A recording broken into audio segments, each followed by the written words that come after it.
My name's Darin Waldner. I farm with my family up in Webster, South Dakota, northeast corner of the state.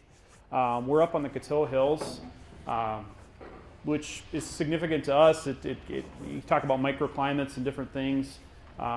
We've got kind of our own little weather battles. It seems like I call people around me that are only 20 minutes away, and for some reason it's raining at our place and not theirs, or it's snowing at our place and not theirs. So if you're ever looking at the map, we're up in the northeast corner. On your way between landmarks Aberdeen and Watertown, right in the middle of them. So, let me get past that slide. Overview. So I'm going to hit a little bit of an overview, how we got started in this gardening thing. We'll talk about it, big to small, small to big.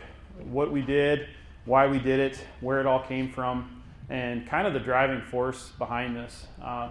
The funny story is when we were growing up, my folks grew a lot of tomatoes, cucumbers, that sort of stuff. And I despised it. I hated going out there pulling weeds. I hated picking. It just go out there and sweat. And for some reason, along the way, I kind of found my love for it again, which now I'm trying to pass on to my kids, but I can kind of see the same fight they've got. So we grow a lot of different stuff up there, sweet corn, garlic, popcorn, pumpkins, tomatoes, potatoes, tomatoes. We did some stuff this year with horseradish, which was kind of a fun one. Actually, it was a crop failure on our part, not because it didn't grow, but we didn't have the right procedure for putting it up, which I'll talk about that for a few minutes, just so I can share, stop anybody from a little heartache if I can. Trying to think of what else we grow. Just a lot of different stuff. I kind of like dabbling. I'm a buffet kind of guy. So if I can have chicken and pizza the same night, I'll do it. Same with the garden. If I can try a little horseradish here and a little bit of that there and a little bit of sunflowers over there, I enjoy that. I enjoy the challenge in that. So specifically, what they asked me to talk about is equipment. You know, we'll talk about some of our stuff that we have on our garden, stuff we've built over the years, modified. Some of it we did buy, you know, because at the end of the day, our time is worth something. So rather than sit behind a computer with a SolidWorks file and a laser and a torch trying to put something together, it's easier to buy it. This is a shot of the garden, just to kind of give you an idea of what we're farming on. The back corner there. Back over in this corner, there's another little chunk back here. Our high tunnel actually runs north-south, which we learned a little bit earlier is significant to what that temperature does. And my cousins actually run theirs east and west, and there is at least a 20 to 30 degree difference between theirs and mine. Again, talking about different microclimates and stuff. I shot inside the tunnel. Our tunnel has been in production for 2 years now. It's a 144 by 34 foot high tunnel. We are fully automated with it.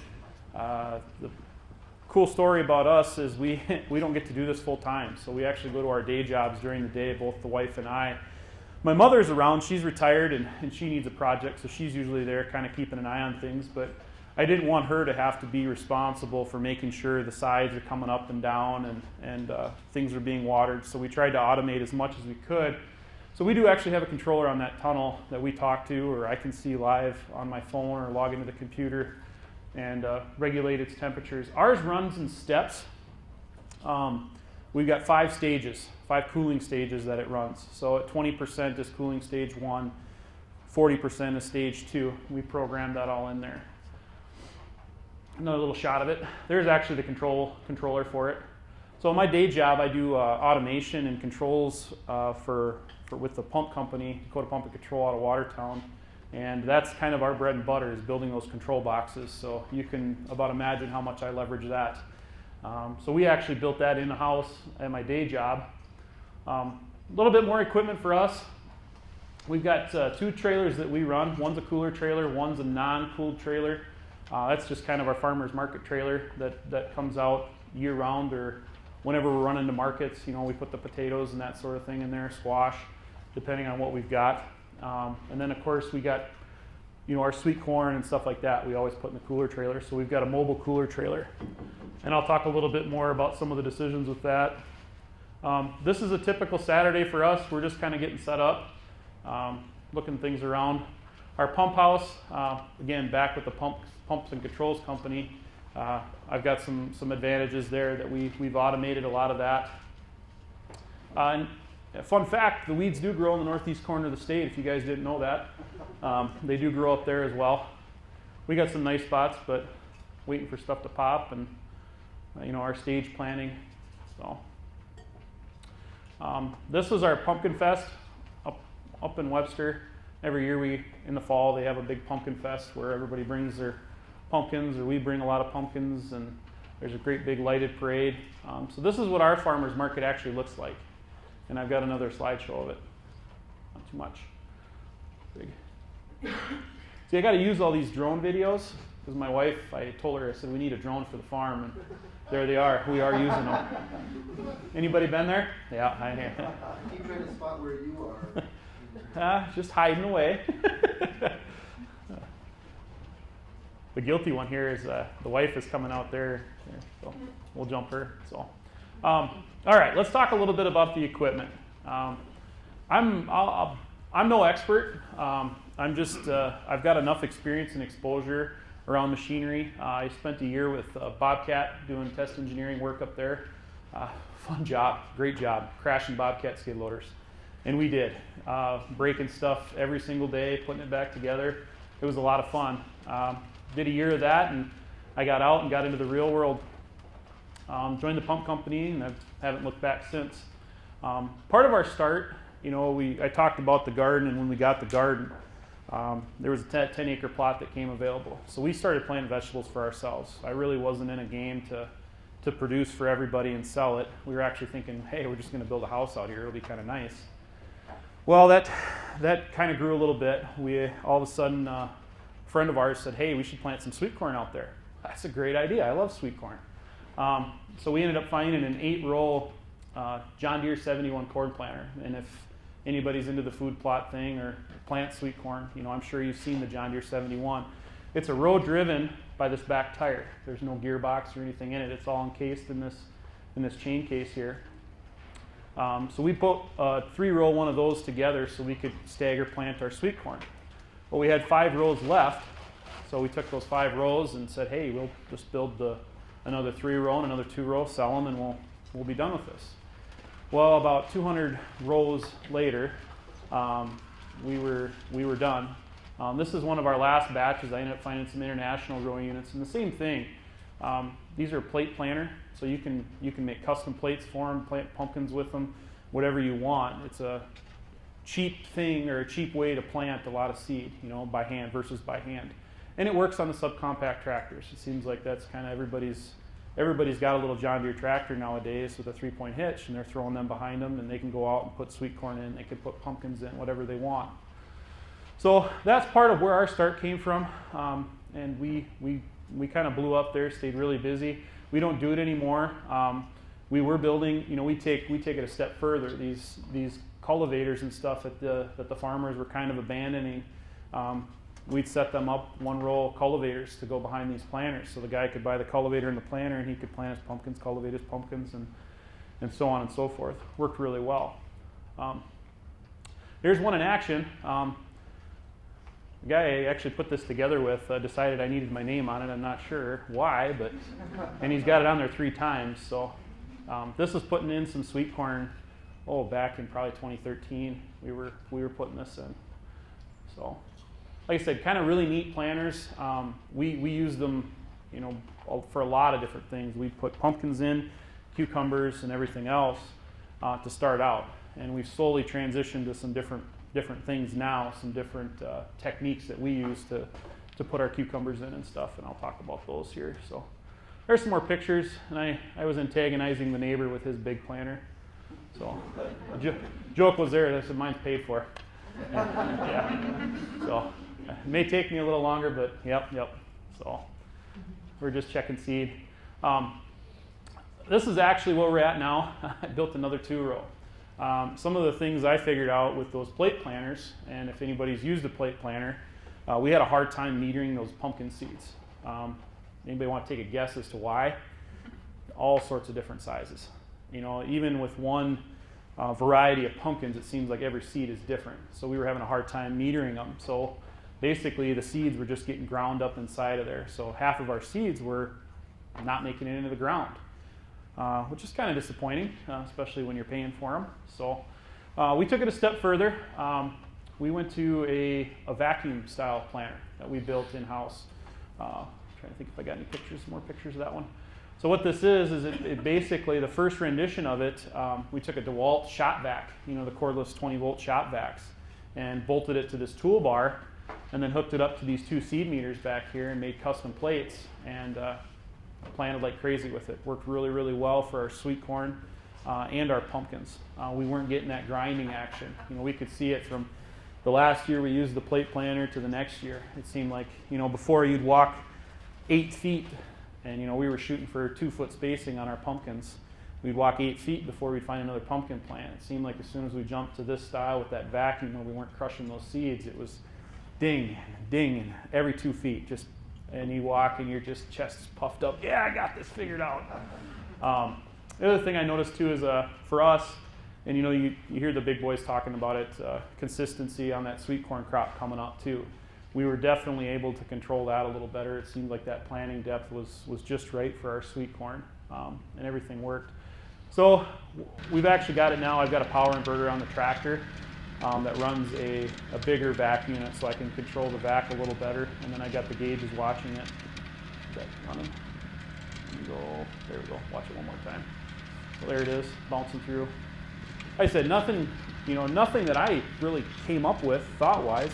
John Deere did all the work designing it. We just basically scaled it into our production as to, how can we use this thing? We can't buy a big 16-row planter, so let's build one. These row units, we talked to the John Deere dealer in town there, and they were actually doing a retrofit on a new planter.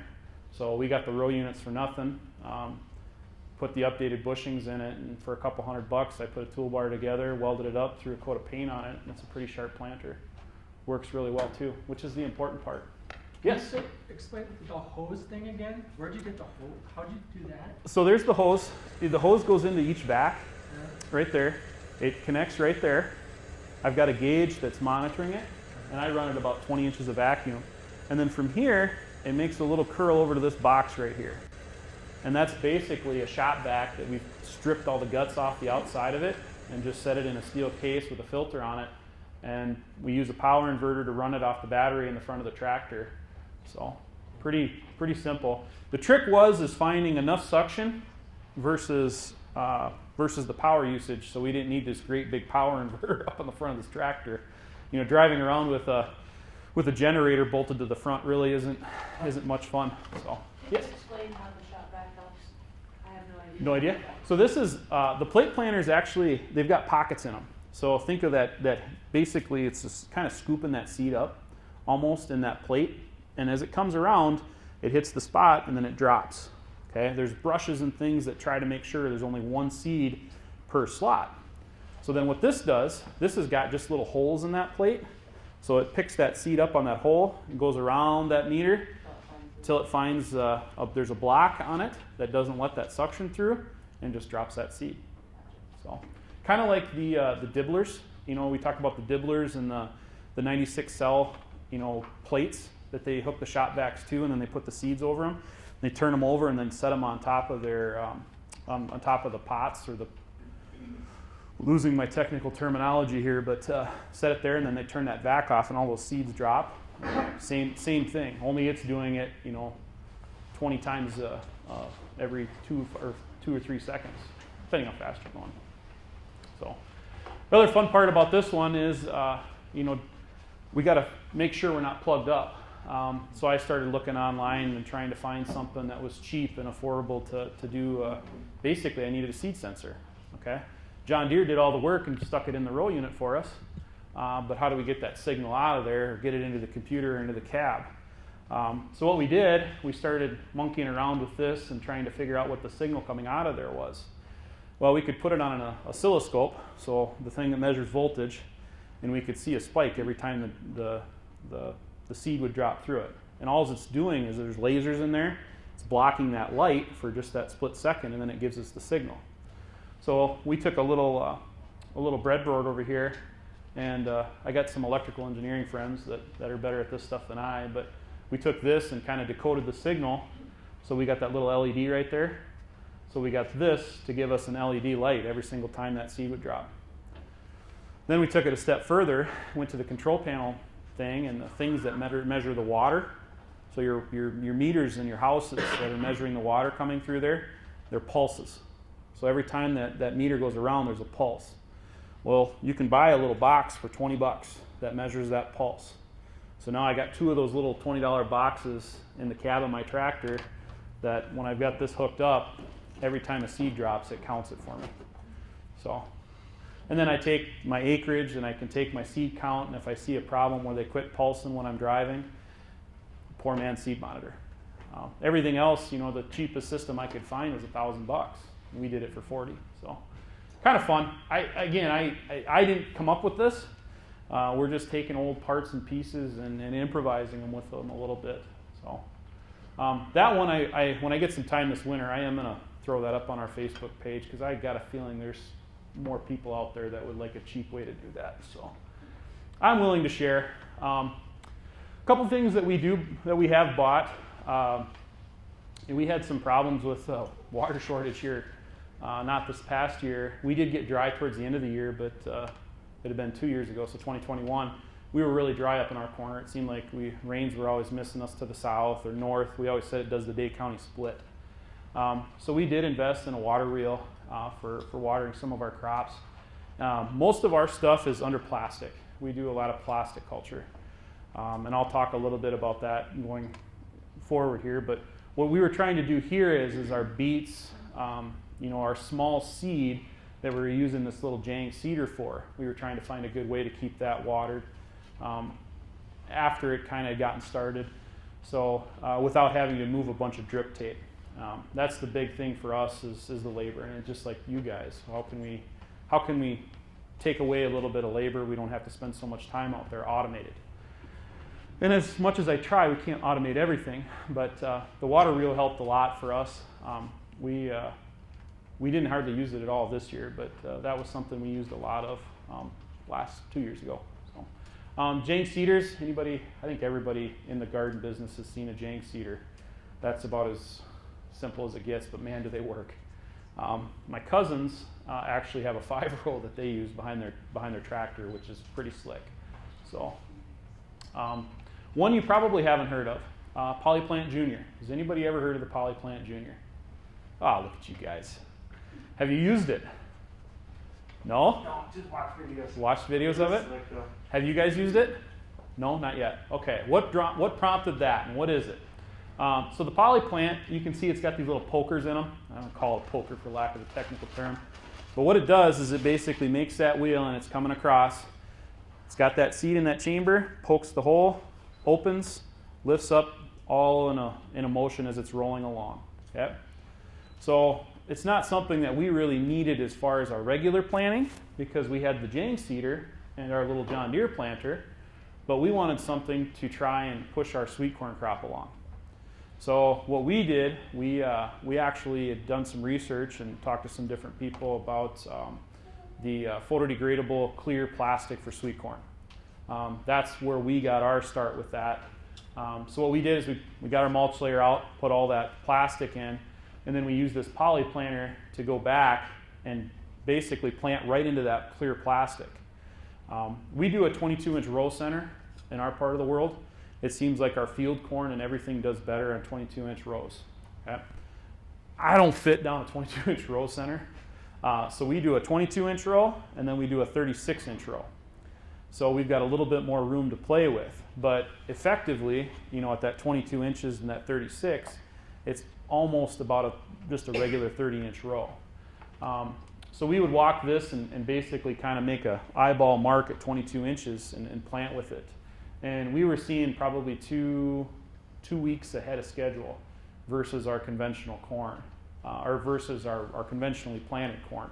So a 2-week jump going to market is a big deal for sweet corn. But that poly seeder will plant. It pokes right through it, drops that seed. You wouldn't believe how beautiful it works for, it's kind of it's a plastic thing and it's really kind of clanky looking. And then you get out and walk behind it, and you go, this is no way this is working. And then about a week later, and it is a week later, you walk the next day, you can see that hot box. I mean, there's just a little bit of steam in the morning, right on the top of the plastic, and it's kind of like when you're a kid and you put the seeds in the bag with a napkin and then set them on the windowsill to sprout. Same thing in a controlled environment and for sweet corn. So. How late do you leave that plastic on there? So over time, it actually breaks down. So you plant it all into that plastic, and that plastic just basically starts turning into a dust. The wind does kind of catch it. We did find out that we went back as the plant started poking through, and we just walked them through a shovelful every 5-10 feet just to make sure that the wind couldn't grab it and tear it out. And not that we cared about the plastic anymore, but what was happening is the plastic would grab the plants and start yanking on the plants. So that's what we did. Worked really well. One thing you do have to do with that, though, as much as the sweet corn likes that environment, so do the weeds. You do have to use some sort of pre-emergent on it if you want to do it, is what we kind of found.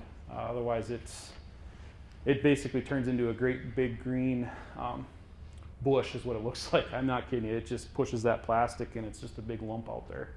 So trial and error.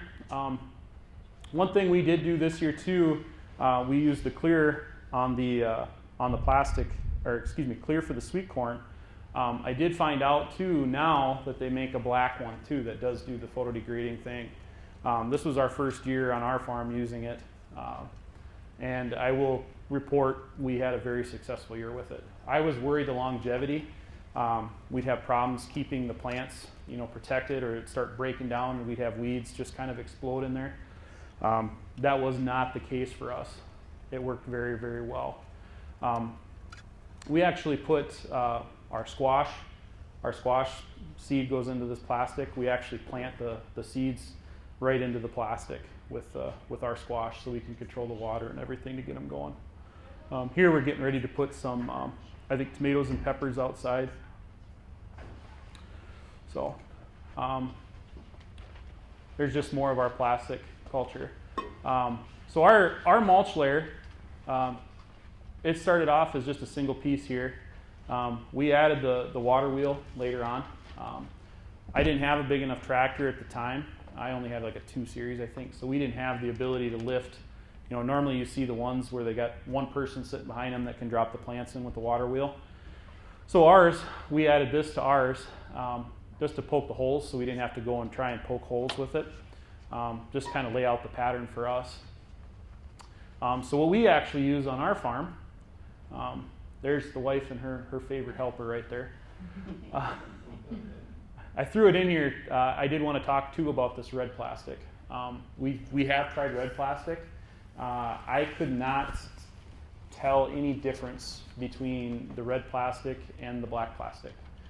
For us, it seemed like they were there at the same time. It seemed like they produced all at the same time. And I've got a hawk. My mom, I tell you what, if there is a ripe tomato within 1,000 yards of her, she will find it.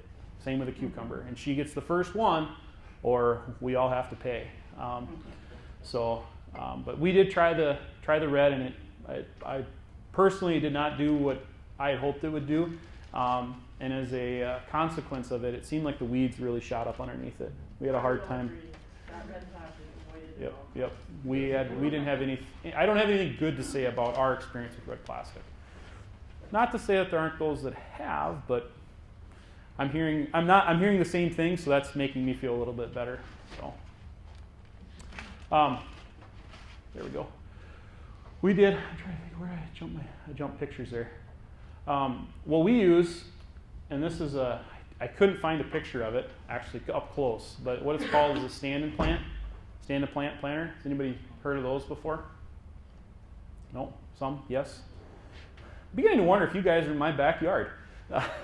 Or maybe I'm in yours. The stand-and plant is what we use. So after everything's punched and we've got our drip tape and everything, we go back and then we use the stand-and plant. And that's that red tube that's in their hands right there. Basically, it's like a 2-inch, 3-inch pipe, and on the end of it, it's got a cutter on it. Not really a cutter, but I'm gonna call it a tong. You drop your tomato plant in there in your plug, drop it in, poke it in the ground, squeeze the handle, it opens up, the plant stays, you lift up, and everything is good to go. So we can actually, if we get enough people together, and these are all friends here and family, we could actually do this in about 2 hours. You know, we can put pretty much all of our tomatoes and our peppers and stuff all in the ground. One thing we don't do, we don't start our cucumbers early. We just plant them as seed. We put them in the same time we transplant our tomatoes, and it seems like they're always, 6 inches taller than the tomatoes in about 2 weeks. So that's been our experience. So our tunnel is automated. Right there is one thing I did add to it. Anybody got a 2 layers? Who's got 2 layers on their plastic? You guys got 2 layers? We're monitoring the pressure on there, and I'll show you the next picture. I got one more picture after this, and I'll show it to you. This is our potato digger. I'll show you the one we started off with here in a little bit. Last year I ended up, we were digging potatoes, and the ground was kind of hard, and there's really no way to work it up ahead of it. So we had an old horse-drawn potato digger that we used with the belts, and I'll get the video for you. Ended up breaking it, so we were kind of in desperate need of a potato digger. I sat across the table from Melissa and I said, "We're getting one, I'm sorry. I don't know if it's in the budget or not, but it's coming." So I'll get the video of that one. This has been another one that we built this year. There's one of our cultivators and our tillers, a couple of our tillers. Honestly, we didn't use the tiller a lot this year. I tried to disturb the ground less and less, trying to listen to the practices, not chew it up so much. One thing we did add to our garden this year is this rotary hoe. Anybody familiar with the rotary hoe? You know I am. I know you are. We love our rotary hoe. Story on that, friend of mine again, he's kind of the old voice in my ear, trying to teach this young guy something. We ended up getting the parts and pieces. The guy had taken one apart, was getting ready to scrap it. He bought it and had it sitting on a pallet in front of my door. It sat there probably 2-3 years before he finally convinced me, let's put it together and try it. So we put this rotary hoe, and the way I describe it is it's on a pinwheel on a spring. So that thing's just floating back there, great big pinwheel looking deal. They call them spoons.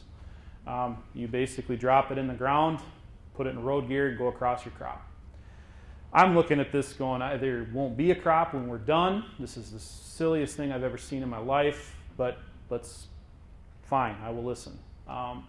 We actually used it on all of our sweet corn this year, our sunflowers, our pumpkins, everywhere. It seemed like it did exactly what we thought it was going to do.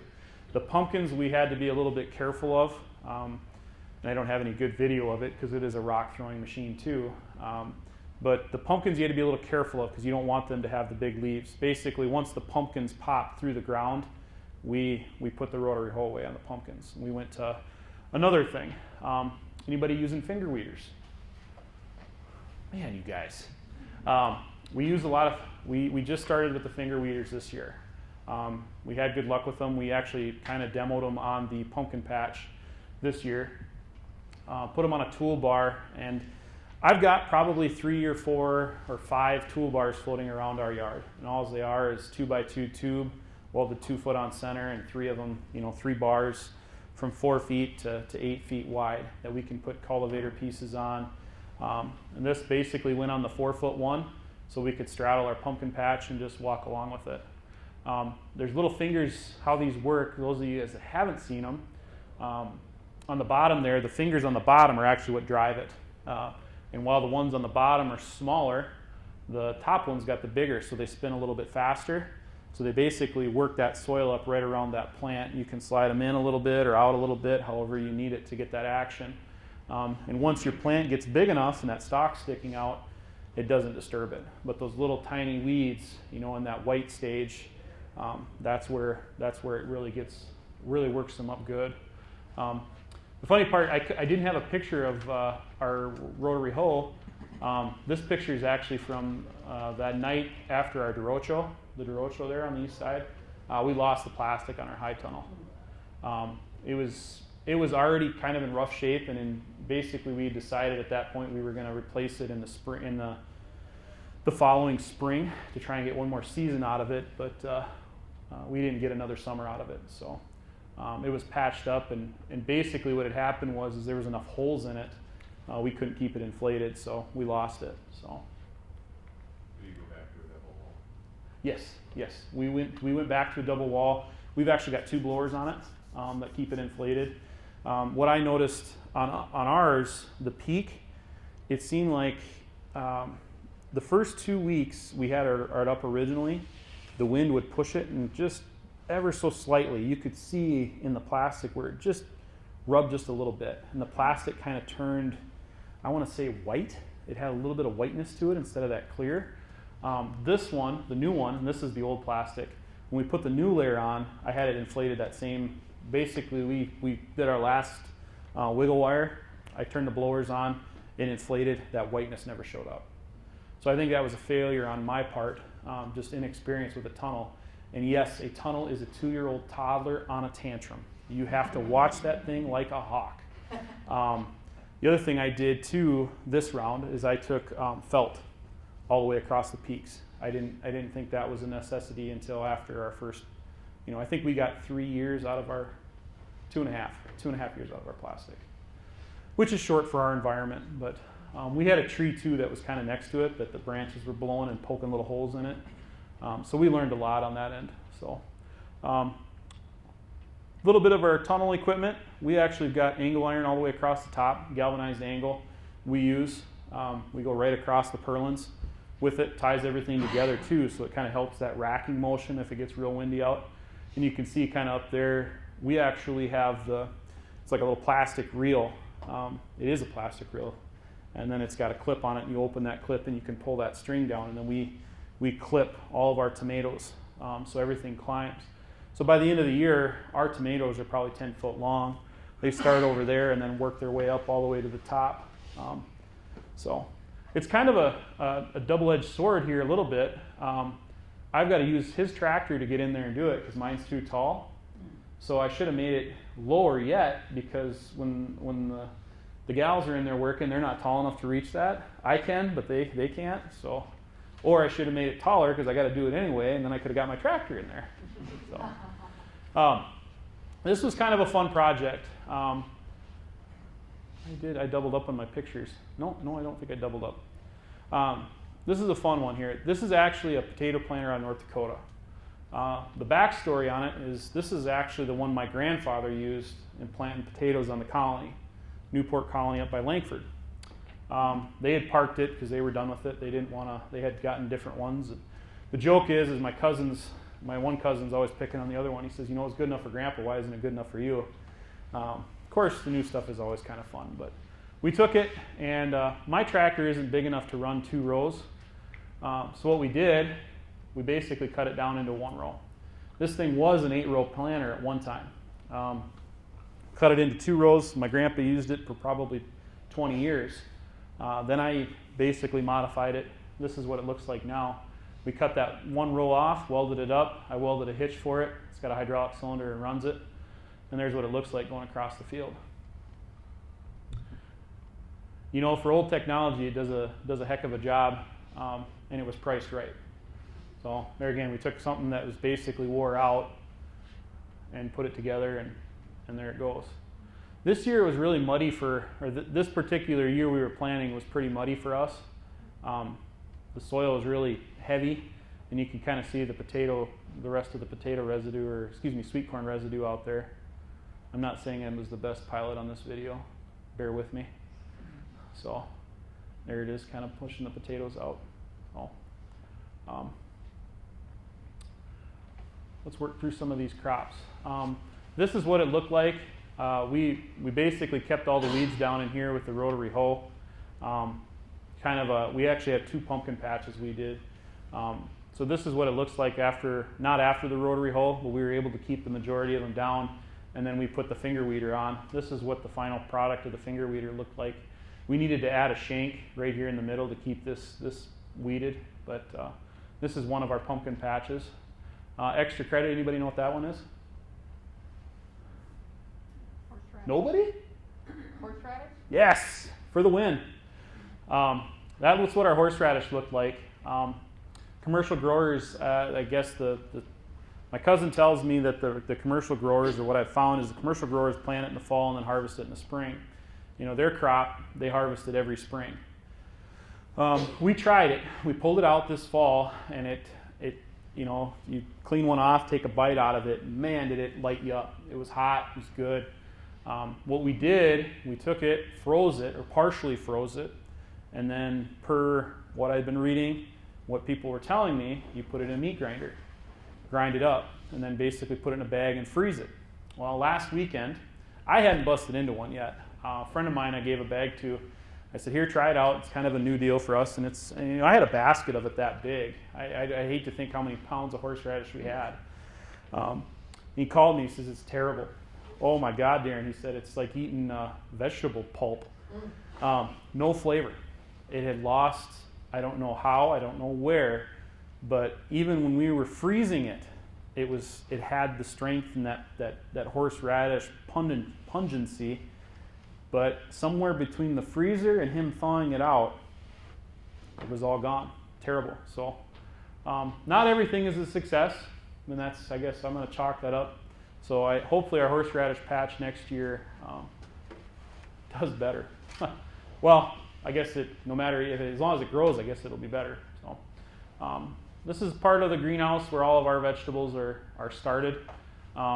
I work with my cousins to get everything started. They're set up for it, and they're better able to keep an eye on it during the spring or late winter, early spring.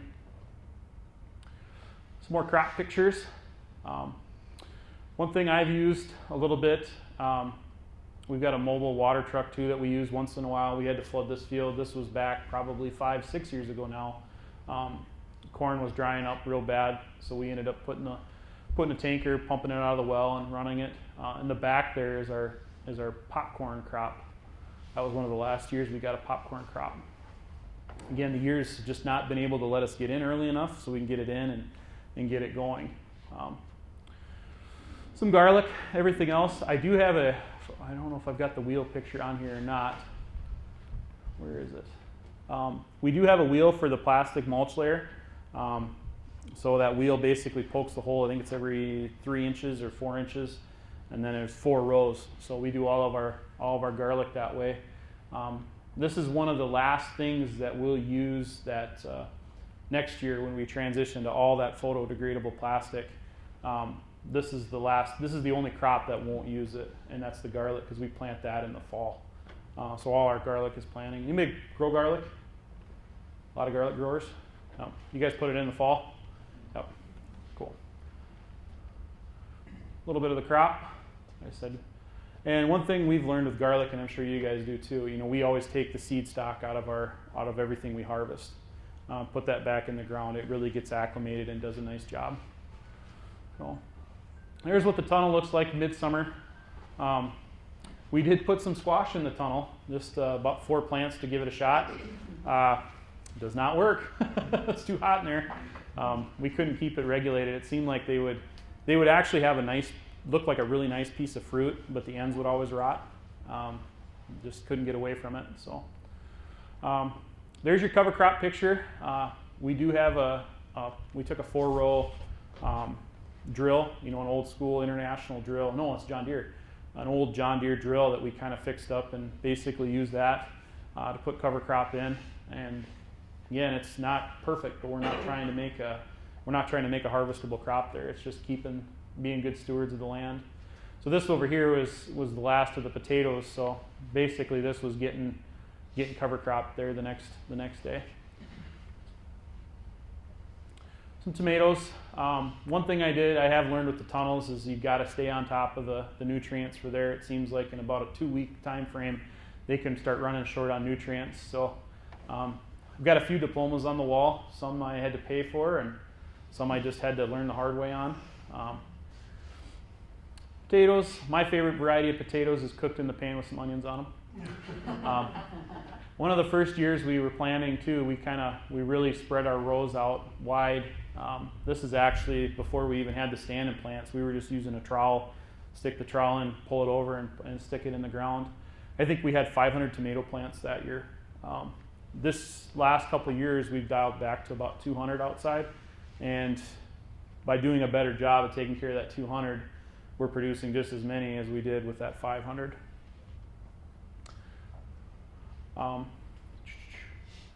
Missing the pictures. Our onions, we started all of our own onions, broccoli, cauliflower. We use the dibblers. I have tried the stand-in plants, or excuse me, the paper pots. Anybody using paper pots? Paper pot transplanters? I've been struggling with it.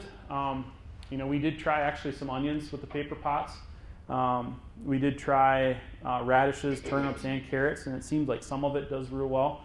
We're only getting about 50% of it. Part of it is on our transplanting, it seems like I can't ever quite get that machine dialed in close enough to keep it in the ground. I'm about ready to mount it to a tractor and just put weights on it just to make sure it stays put where it needs to. I had a kid, we were at SDSU on Tuesday, super excited, because I had no idea what this thing was until I started growing them. From the back row, it's kohlrabi, oh yeah. And of course they ID'd a potato bug too, so. Gorging herself on some watermelon. There's the one I was looking for. So that's actually our old potato plant, or potato digger. Yep. And again, a gentleman that had it, he called me up and said, hey, I'll trade you some potatoes for this thing. And we said, okay. We went and got it. I hooked it to the tractor, and I mean, it went right to work digging. And we used it probably 3 years before the chain broke. Talking to the old timers, he was telling me, he said, you dig potatoes all fall, then you'd spend all winter welding up your potato digger. So, and there's our new one, side by side. And it's kicking them out real well. It's got a shovel, basically works it up, and then talks it in there and just kicks it right out. We did probably, I want to say 6,000 pounds of potatoes with that machine on our last digging this year.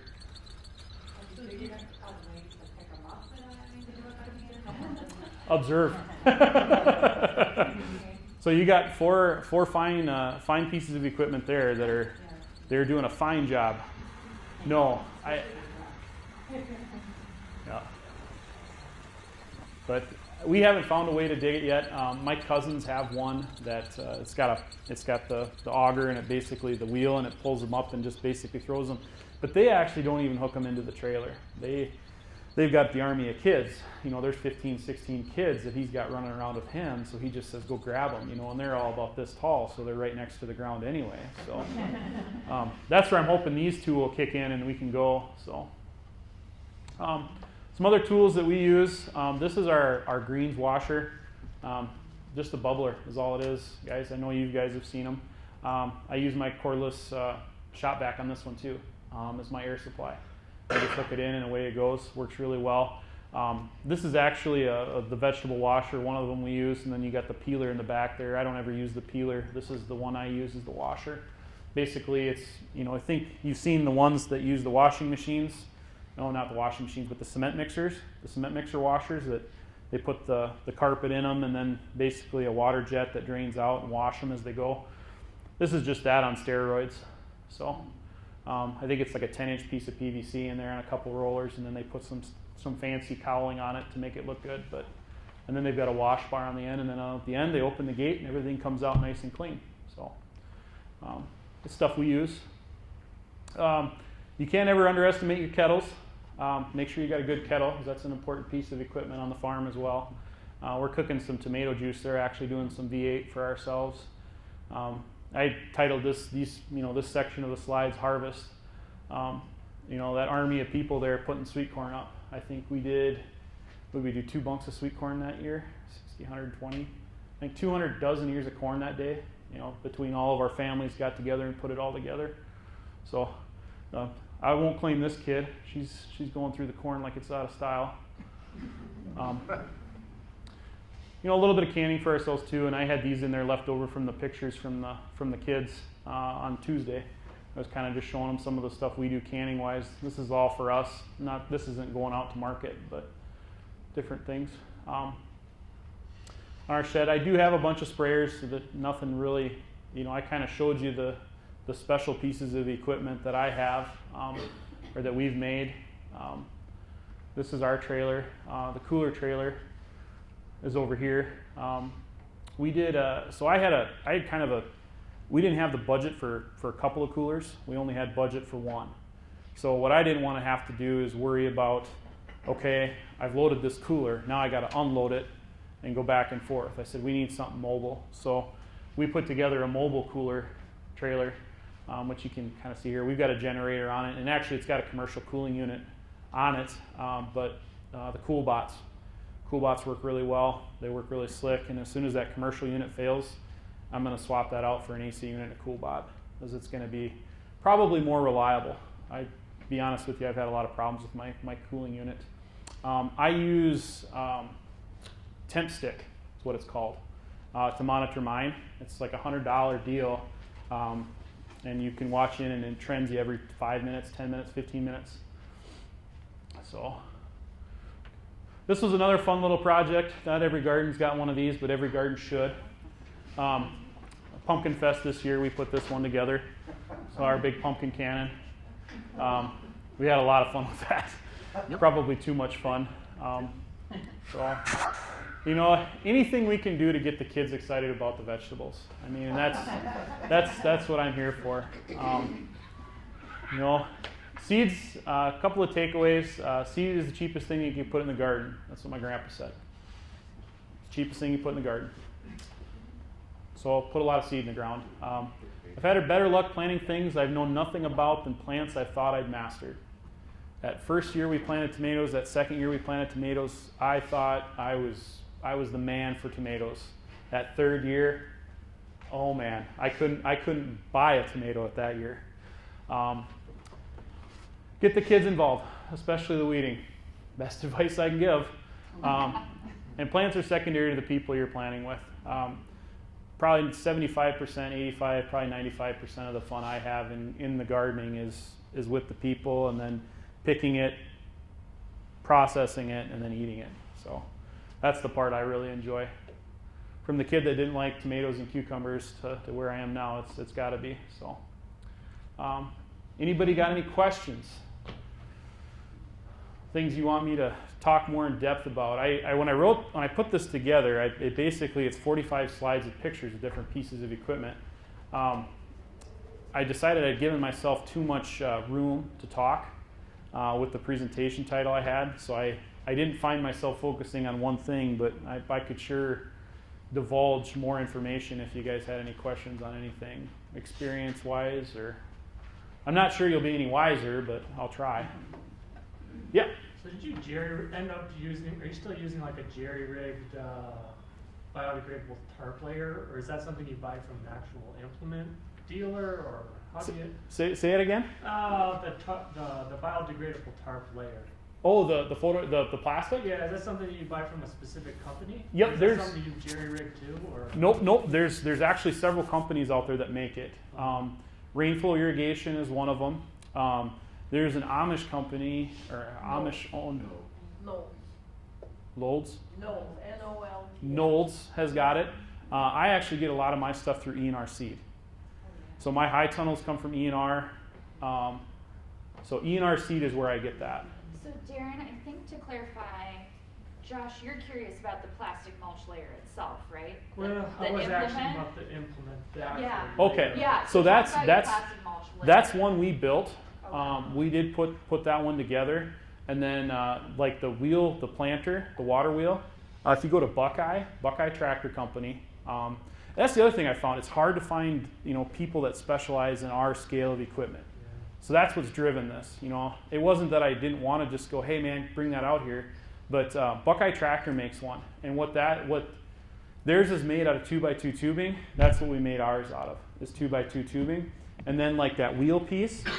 I modeled it up in SolidWorks, and I sent it to my people, and I said, hey, can you laser this out? I'll weld it together.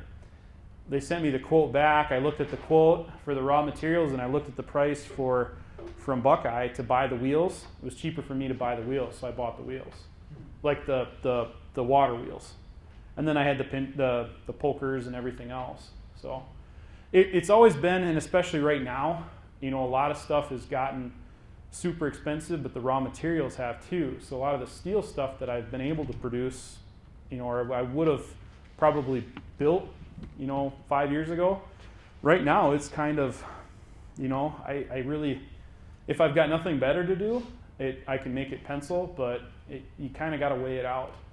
But like the planters, no doubt, that potato digger, if you could find a good potato digger like that one in somebody's backyard and say, hey, you wanting to use it, or hey, I'll give you the first 100 pounds of potatoes for that rig. So we've actually got the funny part, I didn't even think to grab a picture of it. We've got the planter that matches it, and it's just a great big monstrous looking steel thing, and it's got the big wheel, and basically there's a seat on the back. One guy sits there and just drops the potato in as you go. So my cousin, when they're planting pumpkins, that's what they do. They put one of the kids on the planter, and his job is just to drop a seed every 2 seconds, which I don't have that, so I had to put mine into a wheel. So yeah. How long are you finding it takes for the photodegradable mulch to break down all the way? Are you ending up with little chunks left in your soil the next spring when you're working it? So I'll have a better answer for you this spring. What I noticed in the fall here, seems like the stuff that went in right away, I went to you go to grab a handful of it to pull it out of the ground, and you can't even pull it out of the ground. It just disintegrates in your hands. So then you take the disc, or I've got a disc that we built too. We took two sections and put together with a rolling basket. But if you run the tiller over the top of it, just even a little bit, it just chews it into nothing. I won't say it's all gone, but you're not going to notice it. And then in the spring, after the snow and everything melts off of it, I got a really strong hope that there's nothing left out there. So we did. I mean, for us, that was a huge time thing, to go out and pull that plastic out of that ground. And it was, and then what do you do with the plastic when you're done with it? I hated it. I did not like it, but we needed it to keep the pressure off the plants. So it was kind of this. Now, with that photodegradable stuff, I can sleep a little better at night, and then my back isn't hurting so bad either. So, yeah, that's probably, this year, that was our big, I'm going to call it a breakthrough, or our trial that really, really kicked things into high gear. So. Any shortcomings there that you noticed that Strength? Florence No, the sweet corn was, it was 2 weeks earlier, and you could really tell, even the farmer across the street said, man, what'd you do there? And he said, I noticed you had all that plastic out there. And I said, he goes, I wish I could do that on all my corn. And I said, yeah, probably, but I didn't notice any difference.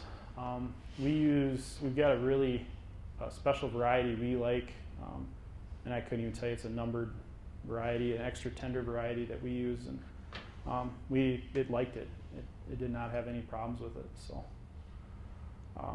I didn't notice any fungus issues, insect issues any more than any of our other sweet corns. So I would recommend it for.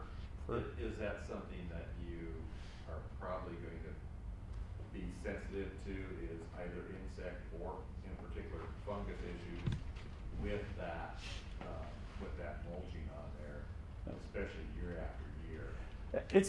That's a good question. And that one that's probably going to be a time will tell.